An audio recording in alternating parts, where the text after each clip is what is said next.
We haven't seen a storm like this in 40 years in Egypt. Oh, wow. And if you don't leave like within the next hour, you won't be able to get back to Cairo.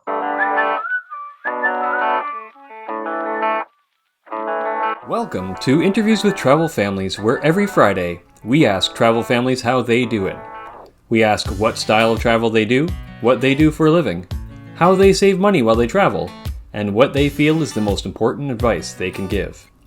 If you join us on YouTube, please join us in the comments section to tell us more about yourselves and your travel dreams. If you're joining us on our podcast, sit back, learn, and enjoy. So today we're meeting yet another family that's living our dream. The Wandering Wagars have over 20 countries listed on their website as a family, and I think personally it's about double that. Kevin, Christina, and their two boys all share their experiences traveling the world so that we can learn from them as they travel. So if you're listening to this podcast or watching on YouTube, is there a place in the world either that you've been to or want to go to that not a lot of people talk about? Where is it? Tell us in the comment section below. Thank you so much for joining us, Kevin. Where are you talking to us from today? I am talking to you from my home office here just outside the city of Toronto. Kids are at school. My wife is at work, and this is the quietest time of my day. Oh, nice.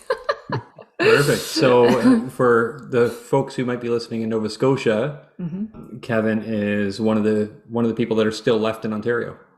Right. Yeah, a lot of people did bail. This is true. Yeah.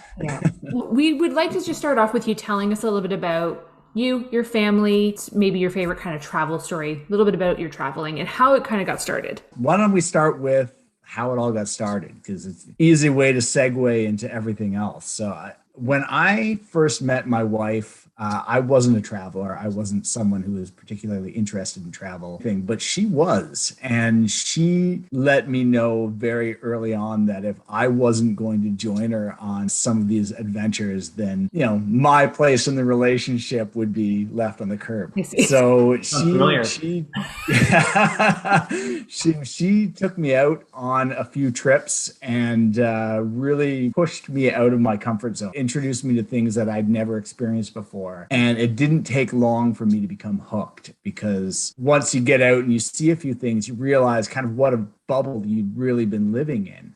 Before, we got married and had kids, we had been to probably 12 or 15 countries together and traveling around and having a good time. Nice. And, every place that we visited, we just fell in love with it a little bit more and just wanted to travel more. Once we had our first son back in 2011, we kind of had to make a hard choice. A lot of people say when you become a parent that traveling becomes more challenging and difficult and energy intensive and things like that. And, we kind of expected that, but we said, we've loved this so much that we want to show that to them. We want to take our kids and introduce them earlier to the kind of life that we've grown to love so much. We hit the ground running with our first son. And, by the time he was 1, he had already been to 3 countries and toured around quite a bit. With our younger son, who's just turned 8 the other day, he's now been to, I think, 19 or 20 countries. Every year we try to hit more until obviously we hit the hard stop in 2020. We're looking forward to getting back on the road, because we're all itching now. We've had so many great adventures that pausing is hard and it's uncomfortable, and kind of makes you realize, how much the itchy feet syndrome really sits in. As far as the kind of travel that we like to do, we really base all of our travel experiences on 3 pillars that we feel makes up an awesome trip: culture, education, and adventure. Every time we pick a destination, we want to make sure that we learn about the culture and the people and the history of the destination that we're going to, so that we can come away feeling like we appreciate them more and their relationship to us in a more substantial way. Education, because we take our kids out of school a lot for travel. We believe that travel is a very, very important part of personal, mental, and emotional growth. So we want to make sure that every place that we go, we learn something. We learn something about the people. We learn something about ourselves. We learn history. We learn geography. We learn architecture. And the last thing is adventure. That's where the fun sits in. Whether it's sandboarding, racing dune buggies, or hiking, camping, riding camels to the desert, or whatever. We want to have that wow factor factor, that thrill that gives you those experiences you really remember. Nice. Nice.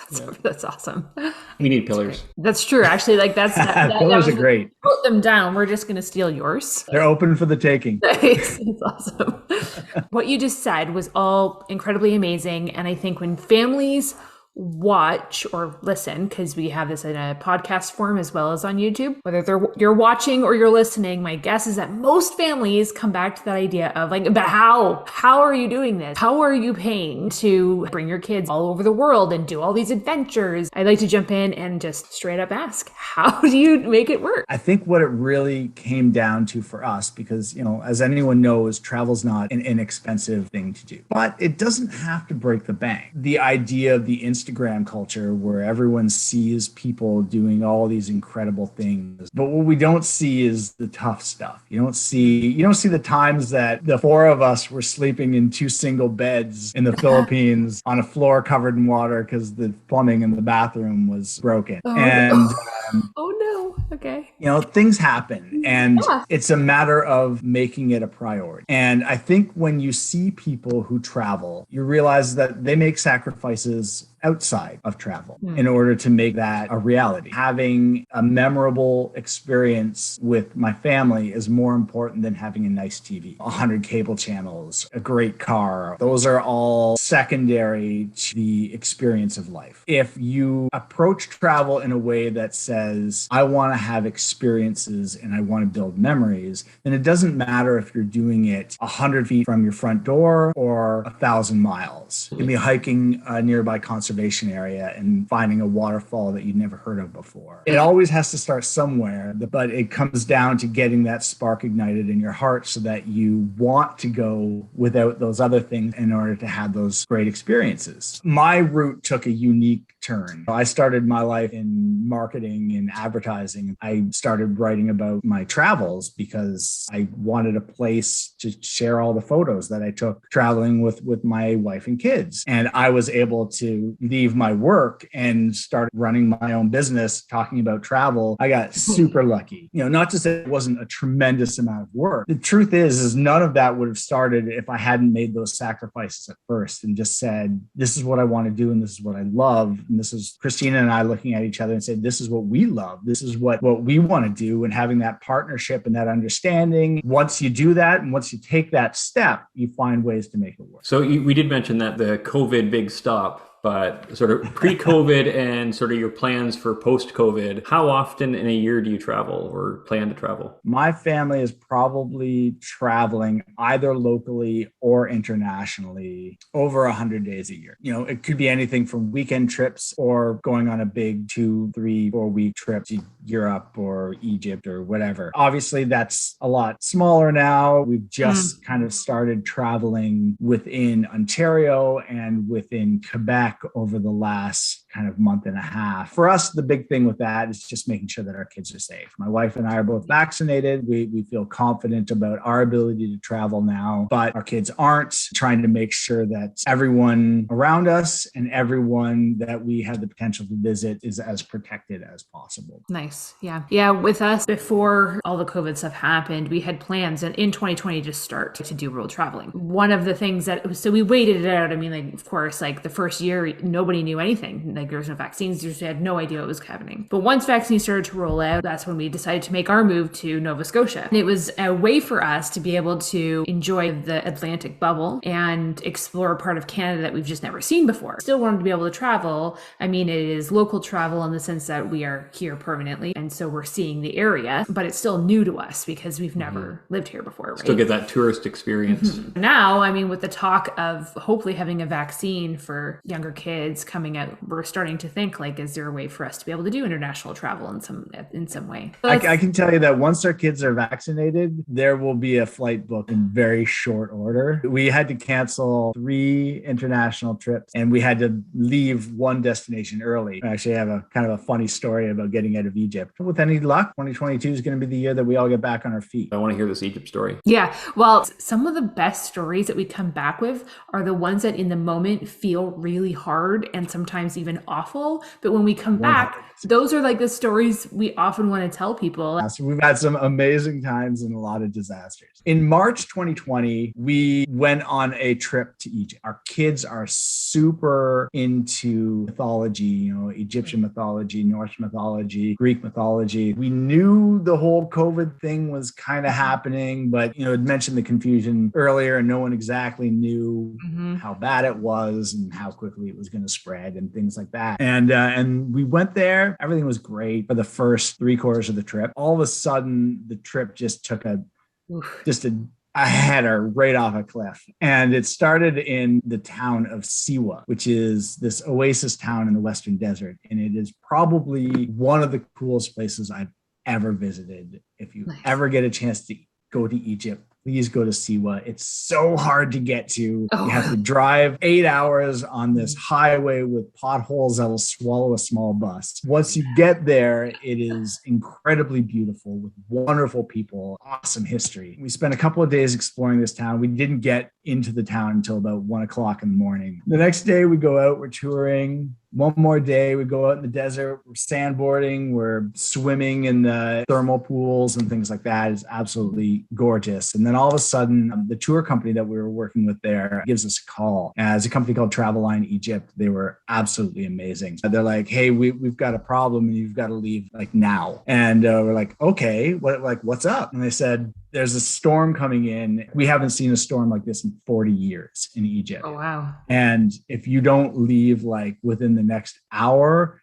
you won't be able to get back to Cairo because the roads will be flooded for probably the next week. We're like, okay, all right, let's get out of here. So we throw everything in the car as quick as we can, hit the road, and it was about close to 9 o'clock at night. It was about a 13-hour drive to Cairo. Oof. By about 1 o'clock, the rain started. We get to Cairo and everything was okay. Everyone's safe. And the next day is just a write-off because the streets of Cairo were just full of water. And the next day we drove out to Hurghada, which is about an 8-hour drive the other direction. Oh, jeepers. It was a lot of driving. I'm very tired of the road. And it was then, just as we were kind of losing service going into the desert, that we heard that there was an announcement coming from the Canadian government and an announcement coming from the Egyptian government. And then we lost all service for the next 5 hours. And we get to Hurghada, beautiful oceanside resort with a great pool and no one there and buffets with treats. And it was phenomenal. All we could think of as soon as we got there was, okay, what did the announcements say? Justin Trudeau here in Canada was saying, okay, now is about the time that you all need to think about coming home if you want to make it. The Egyptian president said, we're shutting all of the airspace down in 24 hours.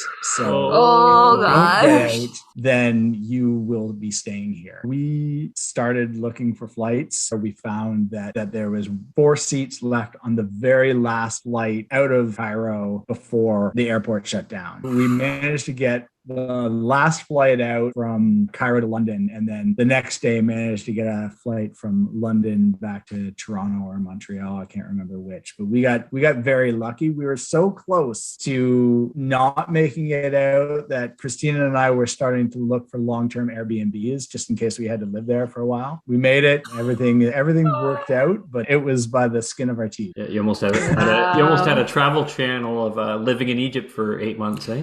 Yeah. It was very close to that. We were in deep preparation for what is it going to be like living in Egypt. Okay, wow, that is really interesting. What work does Christina do that kind of allows you guys to have a bit of freedom to do travel and things like that? Christina works in contract research. So she does a lot of work on studies, nutraceuticals and pet foods and things like that. And she's able to do that from around the world, or does she just...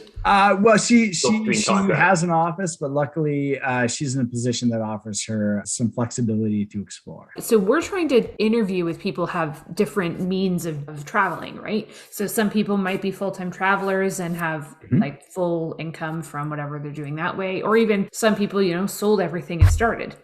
and just start, figuring it out as they go. Or some people had some work when they went, or there's a million different ways that people find a way to travel. Some full-time, some part-time, some local, some internationals. We're definitely trying to get a full spectrum of ideas because lots of families want to be able to travel. Some of them probably see all the full-time travelers and think that that's what they have to do. Or some people think like, I'd love to do it, but I only have this amount of time and don't know how to just like take advantage of the time that they have perhaps. And it's nice for people to probably think about the different types of jobs that you can do that could be flexible. So that's really cool that that's what Christina has. Yeah, we live in a world now, I think, where the idea of remote work and things like that has never been stronger than it has been before.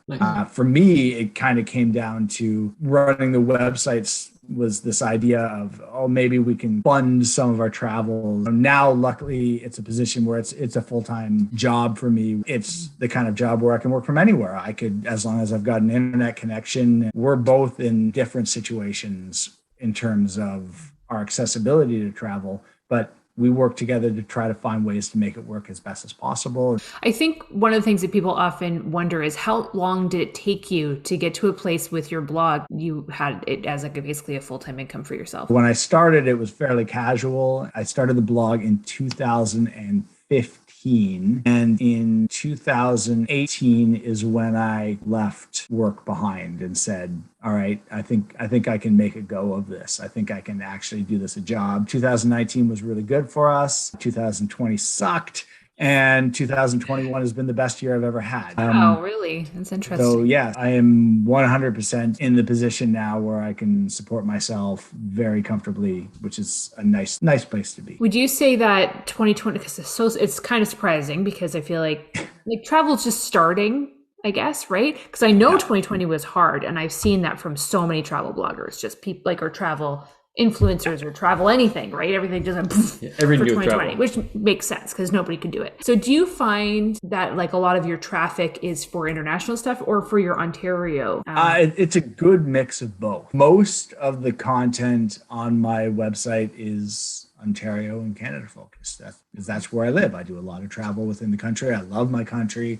I love the places. There's so much stuff to do here. A lot of my focus is on those places that people dream of visiting or maybe haven't thought of as a place to dream of visiting yet. We travel to a lot of places that not a lot of people think of. Luckily for me, not a lot of people write about those places, so I do really well for them. A lot of people go to Egypt to see the pyramids. Not a lot of people go to see the Western Desert because it's harder. So I get this unique perspective that's usually outside of my own typical travel lifestyle approach. I talk about getting outside, doing the same kind of travel that any one of us would love to do as an adult, but doing it in a way that helps kids appreciate it. A lot of people can't wrap their brains around the idea that travel can be just as authentic an experience for young people as it can be for adults.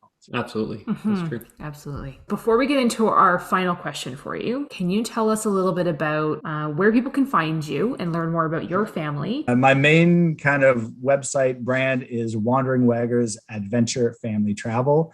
You can find me at wanderingwagars.com or on pretty much any social media channel at Wandering Wagars. That's Wagars. I also, for those of you who are coming through or living in Ontario, I run another website with a good friend of mine called Ultimate Ontario, and it's all about experiences within the province itself. Thanks, COVID, for helping me get that one started. Please reach out and say hello because I love to meet new people and I love to hear your stories as well. And there's going to be links to all of those in the video description below. So we have one more question for you. Do you have any tips for families who are wanting to get started? And I kind of like to actually specify any families that want to get started with kids who are like getting to kind of like the middle range, almost teenagers, and what it's like to try to get them motivated and like excited to go. Any travel can be exciting for the whole family. People look at travel and say, oh man, we're the adults, we have to plan everything, and then our kids are just going to go along and have the best time. But they don't,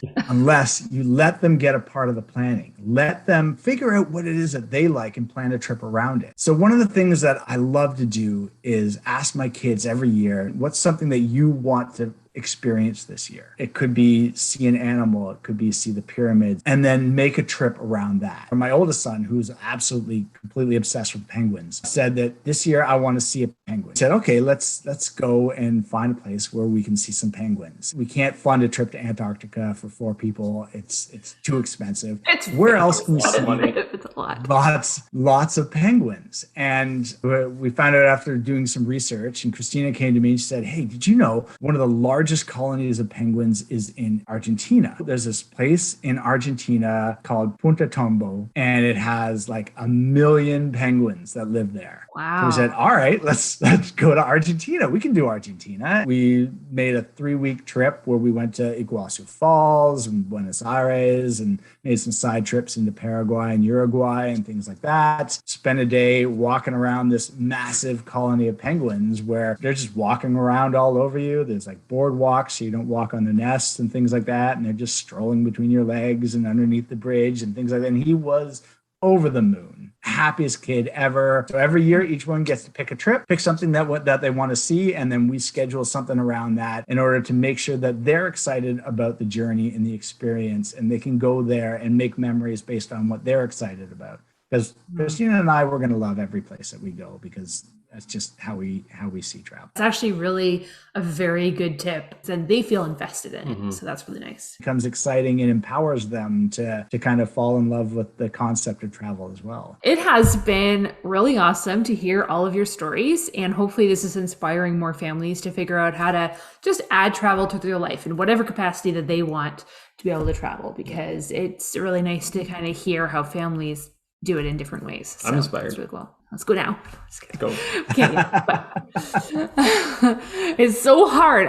That is the one thing about travel that is sometimes challenging. You just, that itchy feet, like I've gone and now I want to go again and again and again.